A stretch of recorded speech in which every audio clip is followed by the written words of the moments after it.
Hello, everybody, and welcome to an emergency podcast edition of Real Hawk Talk. I am Brian Nemhauser. You can find me on Twitter at Hawk Blogger. Sorry, still getting a little discombobulated, a bunch of things going on. Yes, you can find me on Twitter at Hawk Blogger, and obviously you can find us here on YouTube I think we're a Real Hawk Talk is our handle on YouTube now, and on any podcasts you look for, wherever you go look for Real Hawk Talk, you will find us on Spotify and so forth. And I think I'm going to be running solo tonight, so that was part of the moving things around as we kind of tried to do this randomly.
Okay, can you guys hear me? Let me know if this is working for you all. Give me a still silent, still nothing. Yes. All right. Yes. Sorry, we're having all sorts of technical difficulties tonight, which is why it took so long to go live and restarted the computer. Still didn't matter. So we're going to have lower quality audio, but at least you'll be able to hear me. I do not think that the headphones will go out. Is that possible? Anyway, so Seahawks had some news today. Nothing, I think, that was terribly surprising, although it all kind of happened at once. They released Jamal Adams, Quandre Diggs, and Will Dissly today. And so 3 starters for this team. And I think everybody saw the Jamal Adams move coming. He was making a huge cap number this year, and moving on from him, made a lot of sense, not only from a cap perspective, but from just a level of play perspective. This is a guy that just has been injured for a long time and continues to get injured. And last year, it looked like kind of the season that jumps the shark for people that are my age and remember the reference. He didn't look like an NFL player last year. Initially, when he came back, he actually looked better than I expected. But then within a few games, he just did not move around in a way that would allow him to play NFL football, even in short stints. And so they shut him down against his will. And odds are that's probably the end of his career. Those are probably the odds for Jamal Adams. There is some chance, because this was the first year back from a major surgery. Quad tendon is not something that a lot of people recover from at all, but this was his first year back from it. A lot of guys are better in their second off season when they're not doing rehab the whole time and can just gain strength. So maybe Jamal catches on. I'm sure he'll get a shot somewhere in training camp or something like that. But it's hard to say whether he is going to really make it back. Quandre Diggs, a different story. Quandre Diggs was a good player. Quandre Diggs is a quality deep safety, good cover guy in general, skilled at taking away the seams, and has made a number of Pro Bowls with the Seahawks. And I think by almost any assessment, did more than was expected for somebody who was acquired for a 5th-round pick from the Lions. Multiple Pro Bowls, had multiple years with leading the NFL in interceptions for safeties. And I think he was one of the only players with 3+ interceptions in multiple years for a while. Didn't have that last year. Quandre Diggs is not a player whose level of play degraded significantly. I think Quandre Diggs is a guy who was going into the last year of his deal, had a huge cap number, and I'm just not sure it was a great fit for what Mike Macdonald wants to build on defense. And I think Jeff Simmons made a great point on Twitter, which was also, if you got one more year on your deal, as a new coach, do you really want to invest in getting this guy up to speed on your defense, knowing you're probably going to move on from him after that? I think that's a really good point and something also to consider there. But predominantly, this was about Quandre Diggs having a massive cap hit and just not being worth 26, 27 million on the cap this year. And finally, Will Dissly. Will Dissly was really the 3rd out of 3 tight ends last year in snaps and utilization. He signed a big deal. He got that deal because Russell Wilson really wanted him in Denver when Russell got traded, bid up Dissly's contract, and the Seahawks for some reason matched it. And as much as I love Will Dissly, he was never really worth that contract, and he was never going to see this 3rd year of the deal. So again, he was also let go. A guy that I would expect to see let go that they have not yet announced yet is Brian Monet. That would be another $5.4 million in cap savings if they let him go, and he's coming off an injury. He didn't play all last season, and his recovery sounded pretty, not great. So that's another name that I think we could see called out soon, but we did not see today. And we'll see what happens with Tyler Lockett. I'm not going to go into that. We'll just talk about what happened today. So I think the first piece to kind of reflect on here is these are 3 starters, and 2 of them play the same position. Not technically the same position, but they are both safeties. Jamal Adams and Quandre Diggs are safeties. Your only starter from last year at that position that's on the roster is Julian Love. Now, Julian Love made a Pro Bowl last year, much to his own surprise. In his first year with the Seahawks, he's got 1 more year left on his deal. He's 26 years old. And despite what a lot of people think, I thought he was a very good player last year. His first 2 games were awful, were really, really bad. And then he was one of the better safeties in the NFC for sure the rest of the year. So Julian Love is a guy that can play deep safety. If you remember the Eagles game, you remember the ground he covered to pick off that final pass and cement that win. You think about how he ran to block for Devin Witherspoon in New York after his interception against the Giants, how fast he is. Julian Love is deceptively fast. He can cover a lot of ground. He can play nickel. He can actually play outside corner in a pinch. So I think he's a pretty valuable dude and is only making, $5 million in salary this year. He counts $8 million against the cap, but I think he's a clear starter, and he's a guy that I think has the potential to have an expanded role. And I think if I'm Mike Macdonald, I look at Julian Love, and I'm not saying he's Kyle Hamilton because he's certainly not, but I see a guy that's a little bit of a Swiss Army knife that could be used in a lot of different ways. And Mike Macdonald likes those kind of players and is smart about how to utilize them and get the most out of them. So I think Julian Love is in for a pretty meaningful role. I think that's likely. But then the other piece that I wanted to bring up was I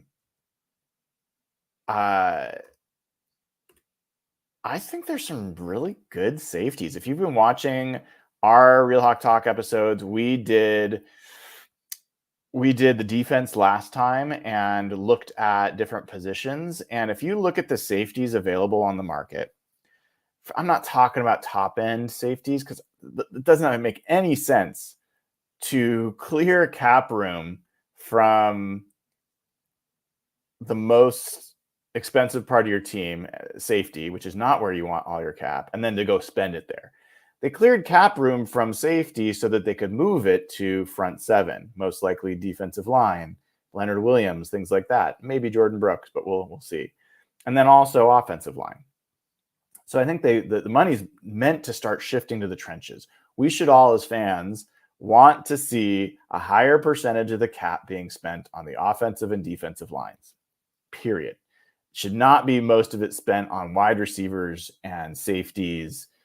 I personally don't think that's the way you build a championship team. So I'm happy to see that. But my point is, as I ramble here, I don't think that they're going to go get Antoine Winfield, top of the safety market. Like, that doesn't make any sense. He's a fantastic player. Don't think that makes sense. I don't even think they're going to go for the next level guys, even down to like Xavier McKinney, who PFF, they've got him projected at $13.5 million a year. I don't think they're going to do that either.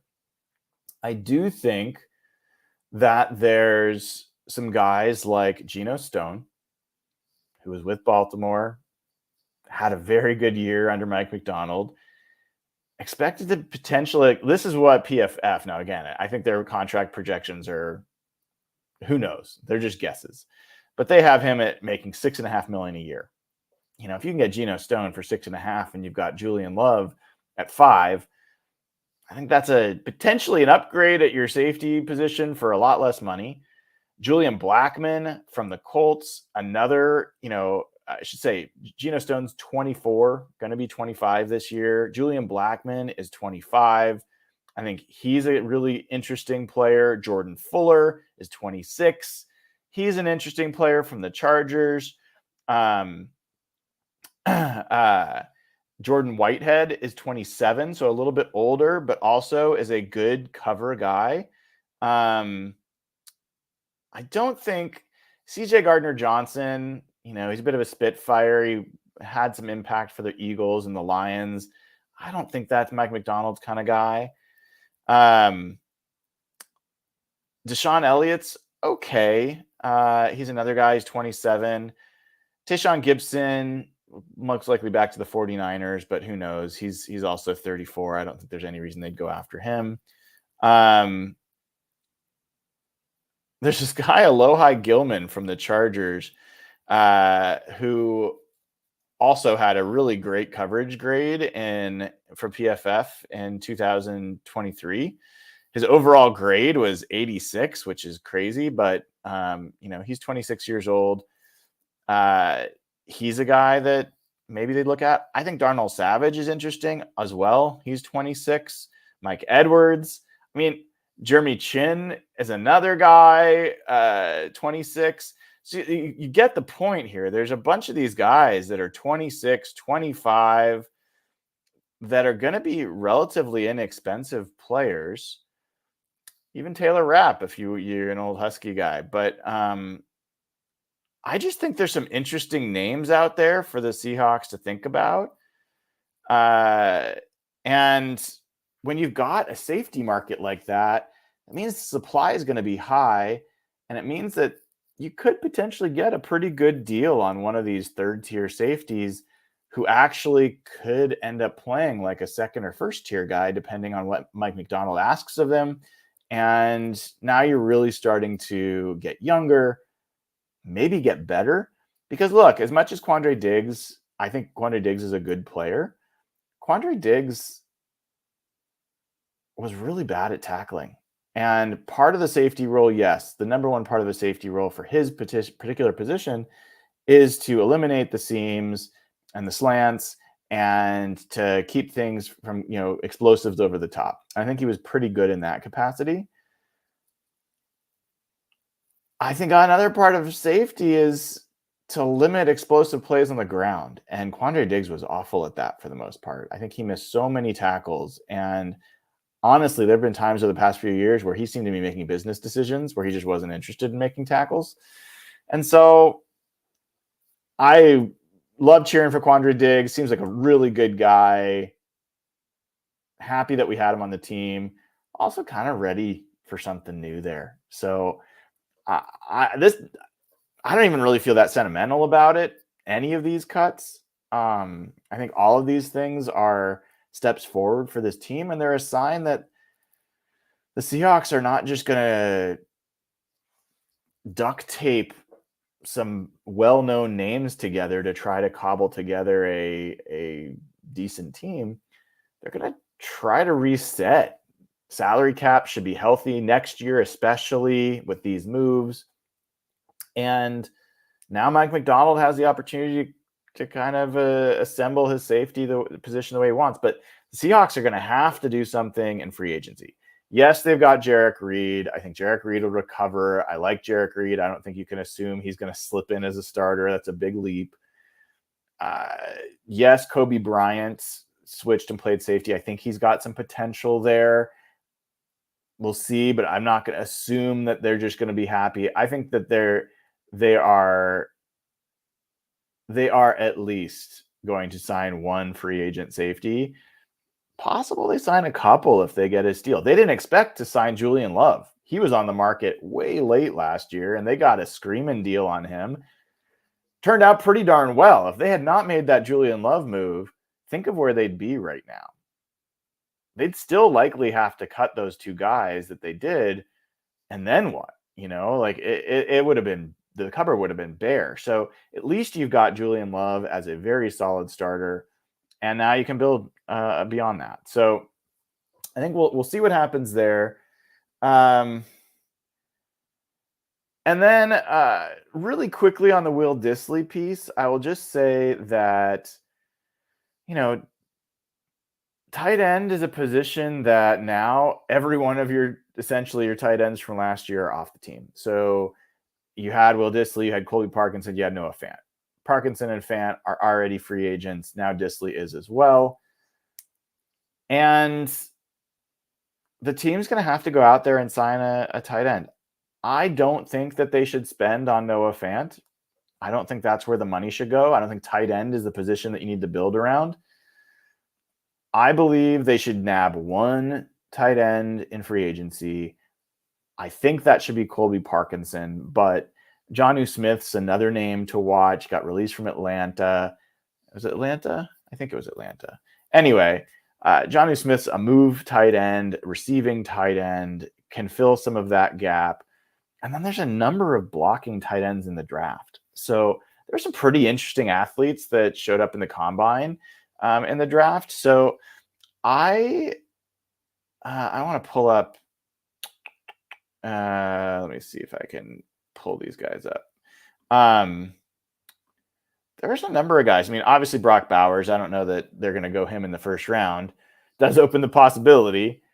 Cade Stover from Ohio State's a name. Ben Sinnott. Theo Johnson was a guy from Penn State who had a killer combine, just absolutely blew up the combine. AJ Barner's a name. Tip Ryman, this is a guy, 6'5", 265, that was interesting to me. He, let me see if they've got his combine numbers here. Probably not yet. Come on, slackers. Tip Ryman, combine. Yeah, so he was the heaviest of all the tight ends at the combine, but ran a 4.64 40.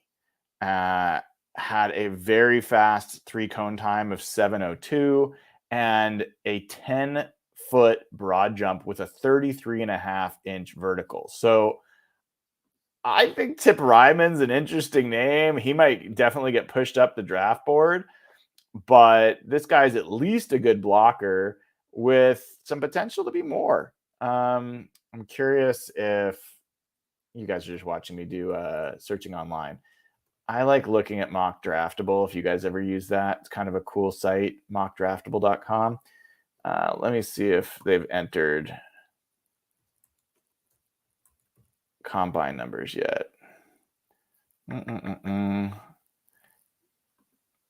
Doesn't look like it. Too bad. Well, anyway, Tip Ryman's another name that's interesting. So there's a few guys in the draft. I'm not so worried about tight end.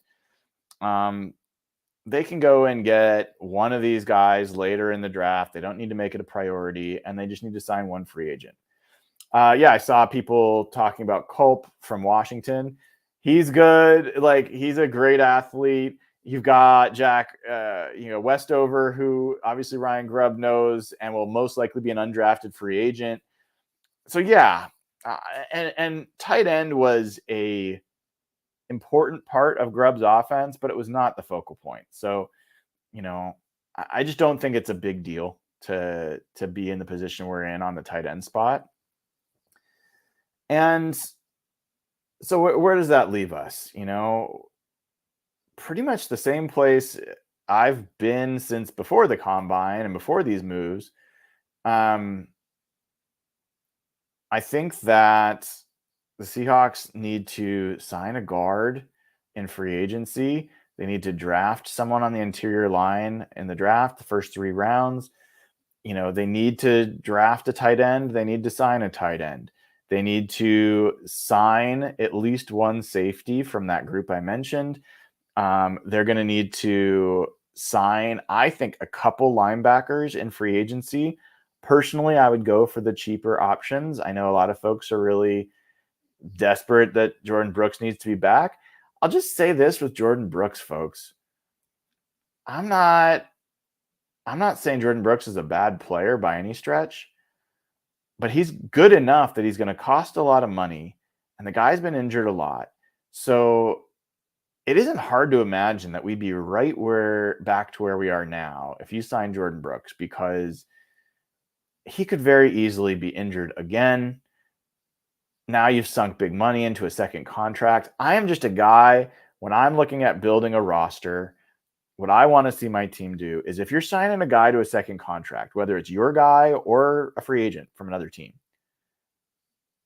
I want this person to be really, really clear cut, exactly what you need, and exactly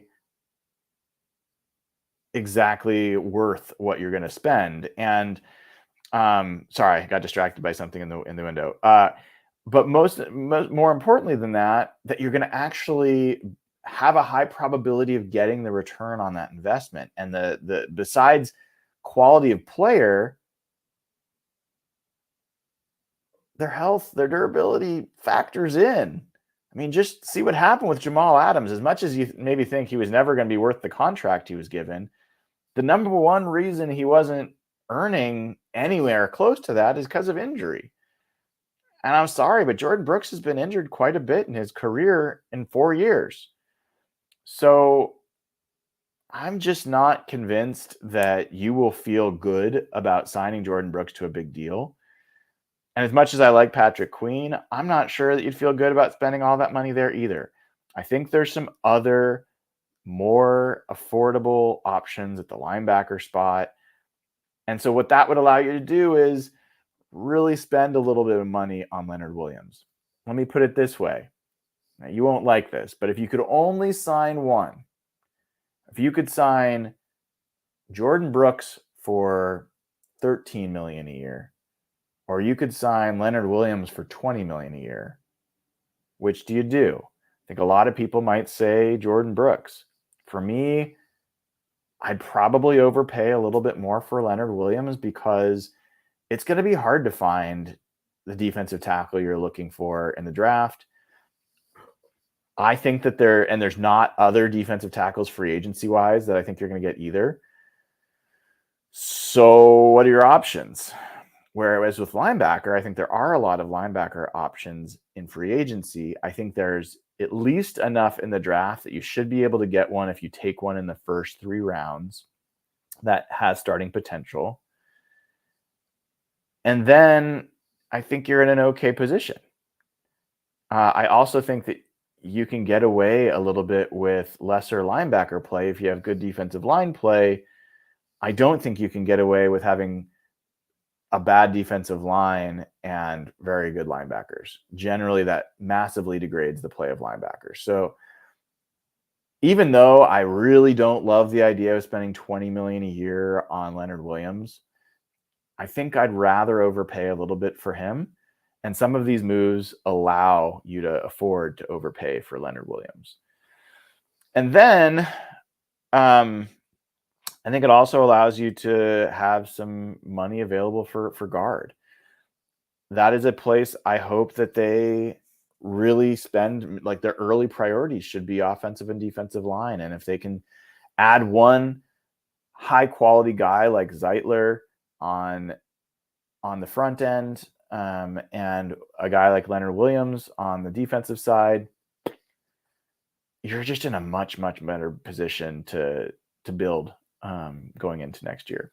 Now, I've been talking for a long time, and I know there was a super chat from my friend Michael Mathis, who I really appreciate. So, by the way, really, really appreciate your support. If you guys haven't already, give the show a like. It's literally the least you could do. So please give the show a like. Click subscribe. We've got hundreds of new people subscribing every month. We're about to break 10,000 subscribers. Would love to get you to subscribe to the channel. Click the bell to get notified for when we do these emergency pods. And then go to patreon.com/hawkblogger. What are you doing? Sign up, get access to the Slack channel now where the conversation's going all day long. And it's just hopping for the off season. Plus, proceeds are going to charity. We've donated over $260,000 to charity. You can really just support a great cause as well as get to know other Seahawks fans, make friends. Great, great, great situation. So patreon.com/hawkblogger. Do it. You won't regret it. Michael Mathis here with a super chat. I'm really impressed by our process this offseason. I'm nervous about Leonard Williams getting overpaid because of sunk costs similar to Adams. Yeah, I think that's kind of fair. And that's one of the things I'm concerned about as well. The difference with Leonard Williams is he does not have the injury history or issue that Jamal Adams has had.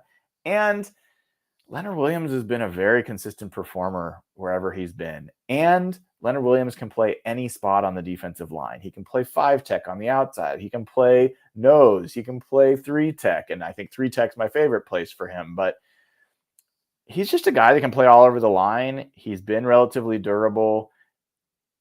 There's no guarantees, but I think Jamal very much more felt like a reach to spend that kind of money and to justify the trade cost was part of what was going on there. Not to mention positional value. Jamal's a safety who then played some linebacker and sent some defensive end.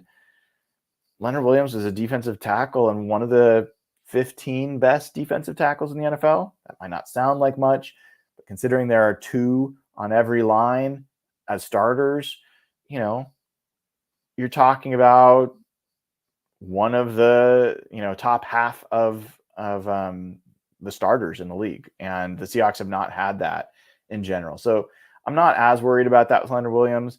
If you could tell me we're getting Byron Murphy, cool, let's do it. But I think that they really are going to need to trade back from 16, most likely, unless someone amazing like Jared Verse falls to them. So I think that, Leonard Williams just feels like almost a must sign at this point, because I think if you go into the draft without him, you're going to feel really pressured to reach for defensive tackle. And I just, I don't think defensive tackle is the best position in this draft. There's some guys that I like. I'm just pulling up a couple here. We haven't talked since the combine. I've already talked a lot about Byron Murphy. I'm not as big of a Johnny Newton fan from just his weight perspective. I'd like a little bit of a bigger dude, but that's okay. He's I wouldn't hate him. Braden Fisk just blew up at the draft. He's lighter. I think he weighed in at 285. So he's a very specific kind of player, but certainly is a freak of an athlete. Chris Jenkins, we've talked about, I think is great kid, really interesting player, but I don't know that he's, just a huge difference maker. Rook Arroaro, one of the best names in the draft. Also, athletically just blew up at the combine. I think Brandon Dorlus from Oregon is an interesting guy later. That's not the guy I want as a core part of your draft. But I think he's interesting. T'Vondre Sweat, we've talked about. I thought T'Vondre Sweat had a great combine. That guy can move mountains, and I think he would be great. I'm just really curious where he's going to go and what it would take to get him. So there's a few guys in the draft that are kind of interesting, but I think of all those guys, the only guys that I think probably are year one impact players are potentially the teammates, Byron Murphy and T'Vondre Sweat. I have a feeling that both of them are going to be impact guys. I think the other guys are probably a little bit more developmental. So a couple other thoughts before I'm going to have to run in a little bit and get the kiddo ready for bed and do bath and all that kind of stuff. But there's this interesting piece around everyone just kind of crapping on John Schneider and this Jamal Adams trade and how awful he is in trades. And I was thinking about that today, and I think it's kind of a false story. It's a false narrative. And I tweeted about this, and you can go find the tweet if you're interested. But I think what's happened with John Schneider is that a lot of his splash moves, big name moves, haven't worked out so well. And almost none of them have been a good return on investment. Even Dwayne Brown was, I think, probably a good move overall. He had a really quality left tackle for a few years of Russell Wilson. Jadeveon Clowney, he had a good year with the Seahawks, but he was only here for 1 year, and I don't think you can justify that. Sheldon Richardson was okay, definitely not worth what they gave up for him. Jimmy Graham had a lot of numbers, but I think if you've been following me for a while, from the moment that trade was announced, I was against that trade. I think that was the beginning of the end for the Seahawks. That was when they prioritized skill players over the trenches, and it's like the curse of Max Unger. They've never been able to really solidify the center of that line since Unger moved on. Even though Jimmy Graham put up some big numbers with the Seahawks, it was an awful trade for the team. I'll actually say this. I'll get to my other point in a second, but I'm going to take a quick detour. Everyone's talking about the Jamal Adams trade as the worst trade in Seahawks history or something along those lines. As far as what was surrendered for what was gained, yeah, that I think that's probably a fair assessment. But if you're talking about impact to the team, impact to the franchise, impact to the ability to contend and compete, I would argue that the Max Unger for Jimmy Graham trade was actually a worse move for the Seahawks than the Jamal Adams trade. I think that the moving on from Max Unger ended the window for the Seahawks. I absolutely believe that to be true. I think that line became just a joke from that point on. And people forget that it wasn't at some point. It wasn't a joke. When the Seahawks went to the Super Bowl, it was not a joke. And I think that move was far more harmful to the Seahawks than the Jamal Adams deal. Now, that can be debated, but that's my perspective. I I don't think the Percy Harvin trade is as harmful as some people want to throw that in there as also one of the worst deals. They certainly didn't get much return on that deal. Percy Harvin helped them win a Super Bowl, even with a little bit. Just even though he only played a little bit, he was an impact player in that Super Bowl. And it's not just the kick return, opening drive, end around. Like, he was part of that game. He absolutely is part of that game. And that's the only Super Bowl we've won. So, yes, I see the comment here that it also ended up costing us Golden Tate when we had Golden on the show. We talked about that with him. So, yeah, 100%. There are other costs from that. It's a wide receiver. So, for me, that just, I don't think that ends, like, makes or breaks things. The Seahawks ended up being pretty okay at the receiver position for years to come. So I don't think that trade was as harmful. But the Jamal Adams trade was, getting back to the point, these big trades, Jimmy Graham, Jamal Adams, Jadeveon Clowney, Sheldon Richardson, Dwayne Brown. People forget John Schneider gave up a second and third for Charlie Whitehurst. Like, that's pretty big. A lot of those moves did not pan out. But what people forget is that a lot of the smaller moves did. So while everyone's focused on the Jamal Adams release today, Quandre Diggs was acquired for a 5th-round pick and gave you multiple Pro Bowl seasons at safety. The Seahawks traded Darryl Tapp, and I think they traded Darryl Tapp to Philadelphia for Chris Clemens and a 4th-round pick. They traded, who was it? Like Rob Sims.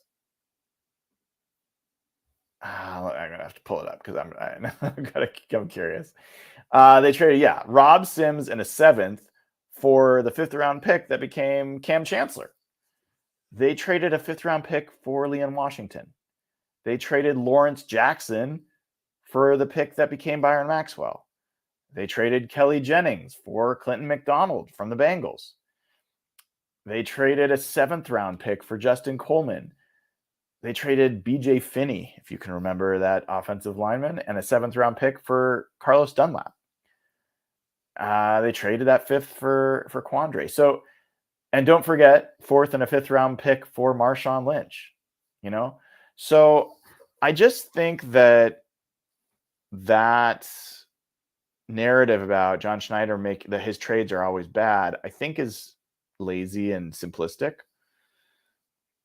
I think it's more that his big moves are the ones that, when you give up a lot, it's just hard to get that back. And honestly, that's the case in free agency too.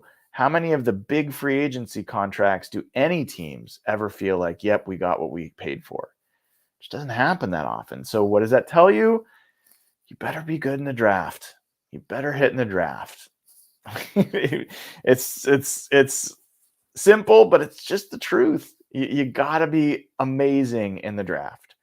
And then you've also got to be smart about who you sign to second contracts, whether it's your guys or other guys. Second contracts are killers. If you're signing mediocre guys or just above average guys, that's why for me, Damian Lewis is an absolute no sign. You cannot sign Damian Lewis for what he's going to cost, middle of an expensive guard market.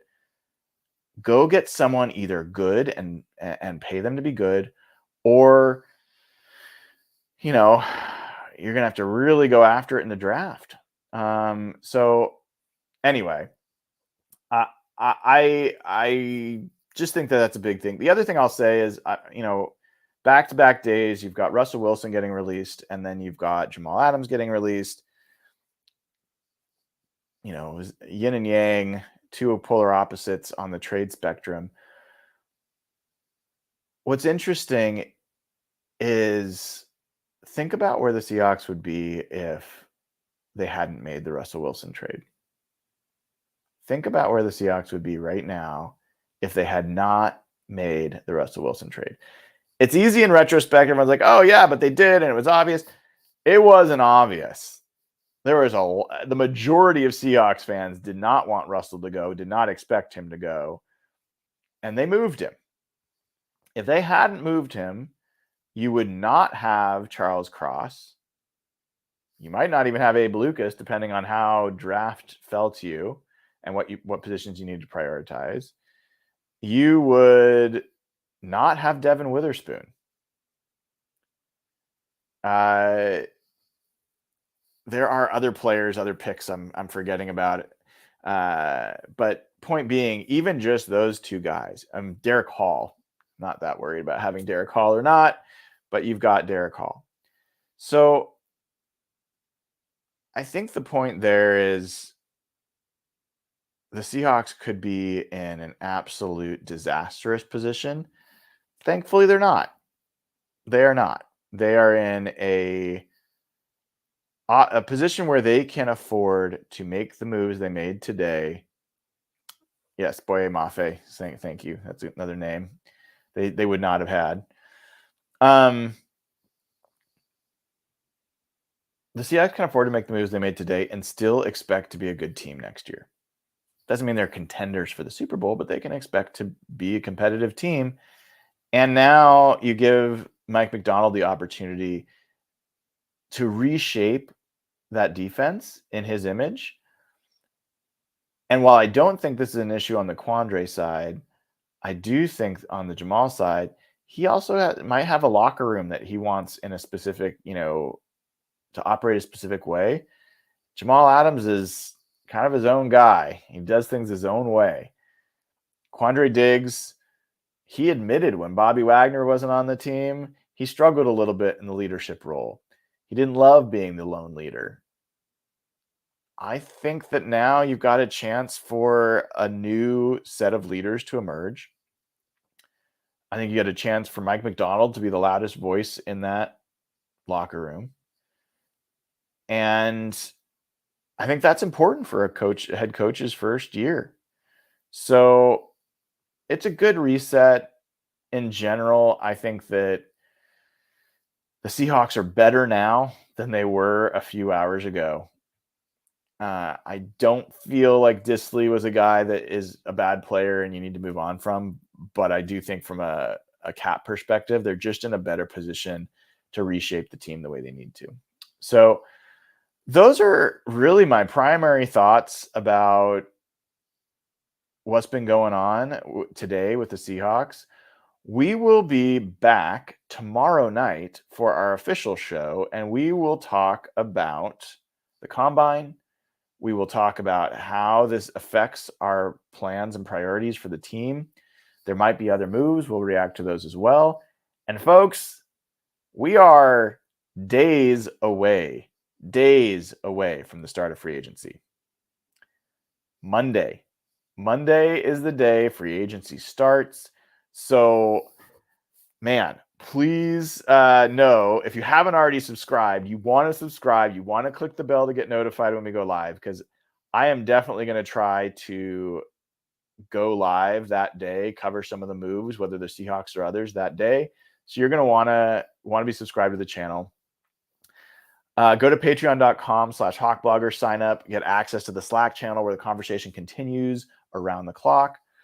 And I'd also ask folks, if you're at all interested, my other main job right now, I was a tech exec for 26 years, or not all that time, but I worked in tech for all that time. I've done product management and done all sorts of things. But I started a new podcast, and it's a podcast where I interview people, kind of ordinary folks that have gone through kind of interesting careers and made cool choices and had some guts to do things that not everybody has done. And I've got some great episodes already up. And I'm going to be releasing some more. In fact, one of the reasons I won't be live immediately on Monday is I'm going down to Olympia to interview somebody who's got a great story. I'll be doing the show in the Capitol. And so that'll be fun. But the show is called Work Dad, WORKDAD. You can find it on YouTube at Work-Dad. You can find us on TikTok at workdad.io. And so, and then if you're on Twitter, WorkDadPod. So I'd love if we could get some subscriptions on the Work Dad podcast, Spotify, wherever you get your podcasts. Love any feedback from anybody. And if you know somebody who's had a cool and interesting career, made some courageous choices, drop me an email, Brian, Brian, at workdad.io.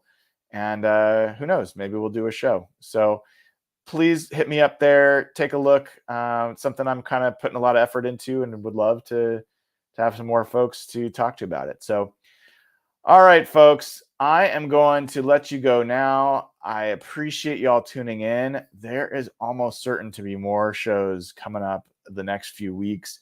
Your Seahawks, your Seattle Seahawks are being remade right now, and I think they're going to be better for it.